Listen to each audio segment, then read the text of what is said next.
The first thing you ask yourself when you arrive in Funchal, or Madeira in general, is how did they manage to build cities on hilltops, slopes and mountains? Would a building company from around the world manage it? Fixing and aligning the land that will be the place for a new house? Those questions I have not yet found the answer for, and if you by any chance know it, please tell me so in the comments below. However, this is not an engineering movie, but rather one that will offer you a feeling of Funchal, together with some ways to experience the biggest and most populous city on Madeira, an autonomous island belonging to Portugal.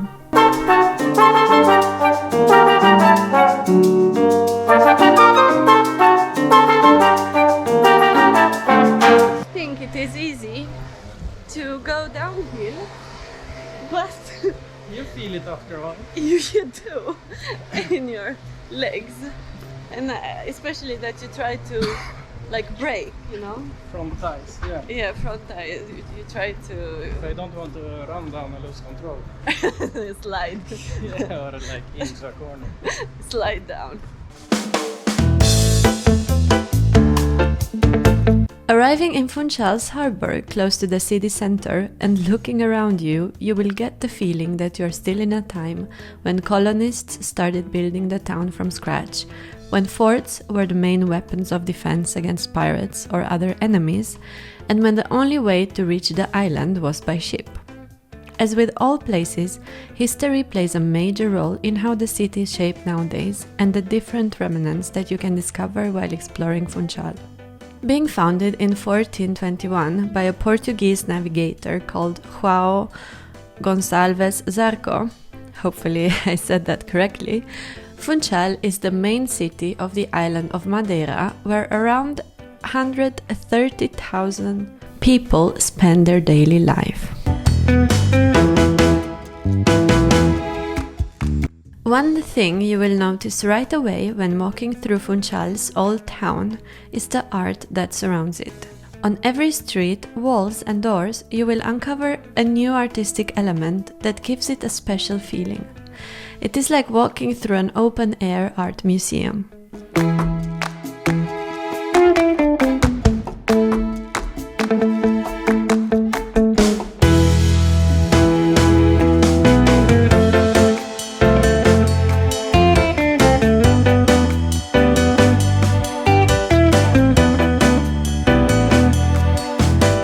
Later I found out that the most famous street in Funchal, Santa Maria, which has every door bearing a painting, was avoided by people in the past.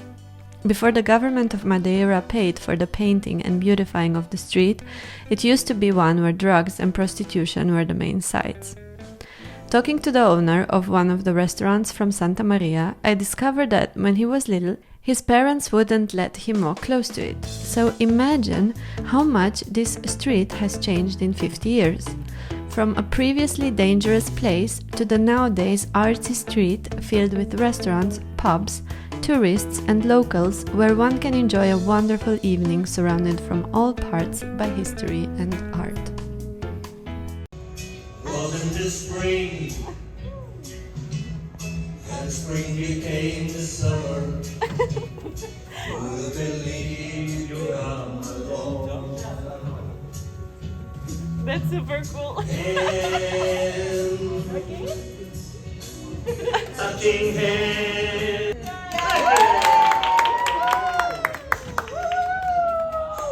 Amazing. Or we found this abandoned fortress, and I think it was built in the 17th century, so we're really curious to explore it inside. If it's nice inside, we're actually considering moving here. Moving in, take over this building.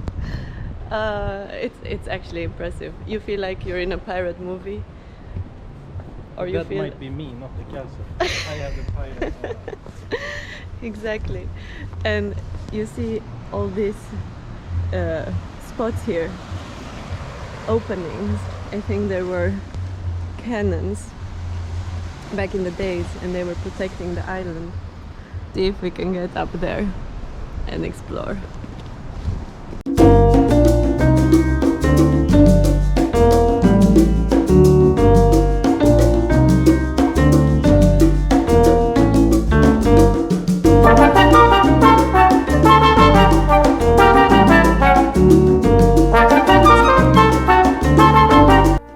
Even though the color was still full of pigment, you could see on the walls that it had been put through the test of time. There were places where the coating from the walls was slowly disappearing, and you were just left to imagine a time where the fort was in full functionality, defending the island from incoming pirate ships. However, that was not the only purpose the fort has been used for. During the years, it has been used to lodge British Army troops as well as shelter for victims from the flood in 1803. One thing though, look at how small these towers are. I can imagine only one person would keep watching them while having a fast response in times of danger. Wandering from one side to the other, up and down the stairs, one tower to the next, I felt as if I was in a time when officers were guarding the fort, wooden ships were the main sight on the ocean, and when Funchal contained only a few houses here and there, where the new incomers would accommodate to their new existing environment.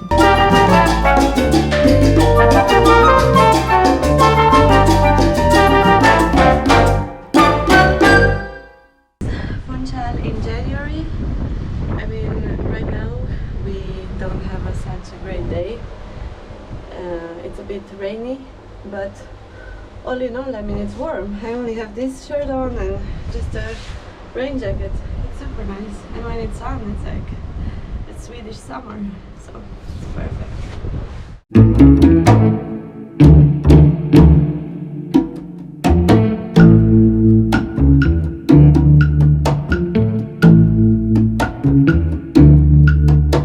When you close up on the shapes and forms that make up the city of Funchal, you will see the influence of Portuguese colonial architecture. One element that characterizes this style is simplicity. You won't see ornate buildings with plenty of arches, columns or carvings, but rather buildings that inspire peace. The mix between white and dark brown, where the brown is only highlighting some important elements of the construction, such as the windows and doors frames or wall endings, offers the buildings a perfect fit on the island.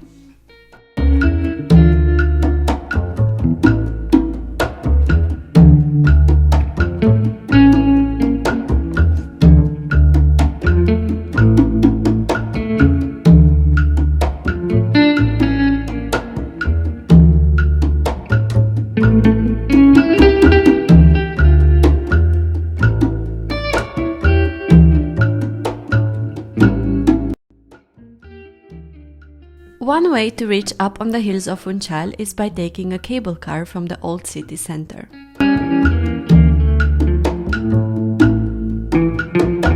There are two reasons why you would like to try it out. One, you can visit Monte Palace, which historically used to be a luxurious holiday estate for wealthy people and nowadays transformed into beautiful exotic gardens.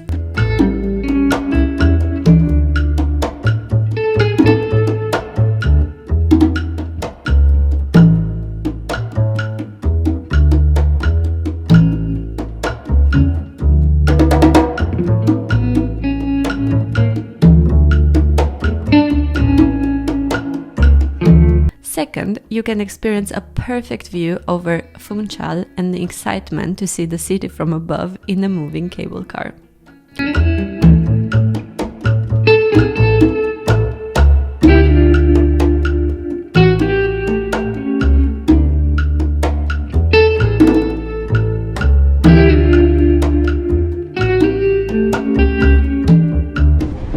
We managed to take the teleférico, and the views are just incredible.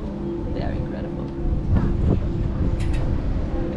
Being placed very strategically next to Monte Palace, you will find the most touristy attraction in Funchal, a toboggan ride on traditional wicker basket sledges taking you down the hills towards the old town of Funchal.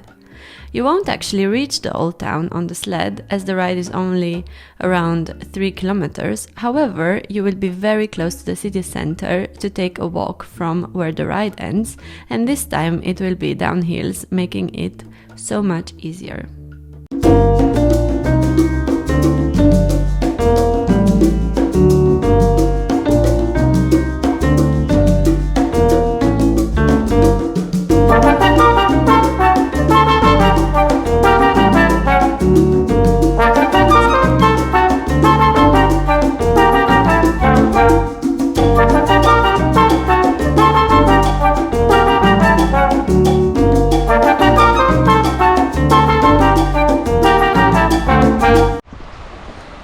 So we went with the most touristy thing to do in Funchal, I guess. And is it worth it to pay 30 euros 2 kilometers? Mixed feelings about it. Okay, yes. But one thing is for sure, it was fun. It was. fun. And I mean, if you're once in a lifetime here in Madeira, In that way, it's worth it. in that way it's worth it. But of course we're gonna move here, so I guess it's not that worth it. We'll get our own sledge when we compete with them. No, but I think it was worth it. And I tried asking the guys there if they do that every day, or I mean, if it's heavy for them, because you saw there are two guys trying to coordinate.